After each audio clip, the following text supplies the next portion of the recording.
మరణం జీవం నీ ఎదుట ఉన్నాయి.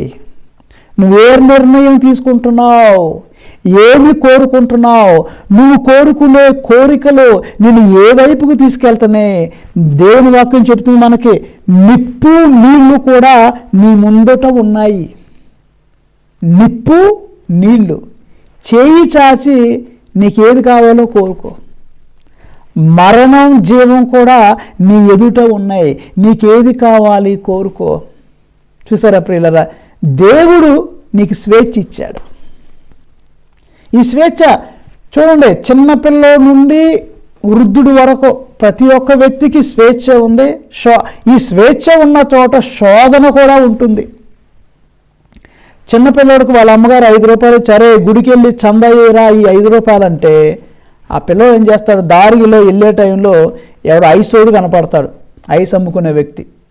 ఈ చిన్నపిల్లడికి వెంటనే శోధన వచ్చేసిద్ది, ఒరే 5 రూపాయలు చందా ఎందుకు వేయటం, అది ఐస్ వ్యక్తి దగ్గరికి వెళ్ళి అతని దగ్గరికి వెళ్ళి ఐస్ కొనుక్కొని తినేరాదు అని ఒక ఆలోచన వస్తుంది.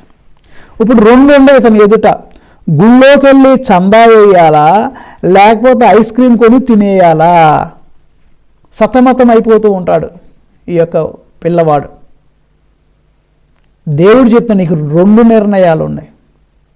సరే మంచోడైతే అమ్మ చెప్పిందిగా ప్రార్థన చేసుకొని దేవుడికి సమర్పిద్దామని కానుకేస్తాడు, లేకపోతే ఏముందలే ఐస్ కొనుక్కొని తినేద్దామని తినేసేవాళ్ళు ఉంటారు. స్వేచ్ఛ, ఏదన్నా చేయవచ్చు, కానీ తీర్పు ఒకటి ఉందనేది మనం మర్చిపోకూడదు. సరే ఇది సింపుల్ ఎగ్జాంపుల్.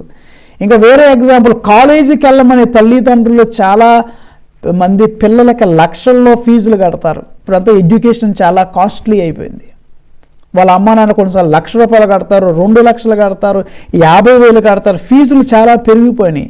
తల్లిదండ్రులు ఫీజు కడుతున్నారు, కానీ పిల్లోడు ఏం చేస్తారంటే కాలేజీకి వెళ్ళమంటే కొంతమంది క్లాసులకి ఏం వెళ్తాంలే బోరు కొడుతుందని సినిమాలకు వెళ్ళే వాళ్ళు ఉంటారు. ఇక్కడ స్వేచ్ఛని సినిమాకి వెళ్ళాలా క్లాస్కి వెళ్ళాలా? మంచోడైతే క్లాస్కి వెళ్తాడు, బాధ్యత కలిగినోడైతే అమ్మో అమ్మా నాన్న ఫీజులు కట్టారు, లక్షల్లో ఫీజులు కట్టారు, మా అమ్మా నాన్న చాలా త్యాగం చేస్తున్నారు, సాక్రిఫైస్ చేసి రాత్రనక పగలనక చెమటోడ్చి మా కోసం డబ్బులు సమకూర్చి మా ఫీజులు కడుతున్నారు, మేము వెళ్ళి చదువుకోవాలి అనే బాధ్యత ఉన్న పిల్లలైతే తప్పకుండా కాలేజీకి వెళ్తారు, స్కూల్కి వెళ్తారు.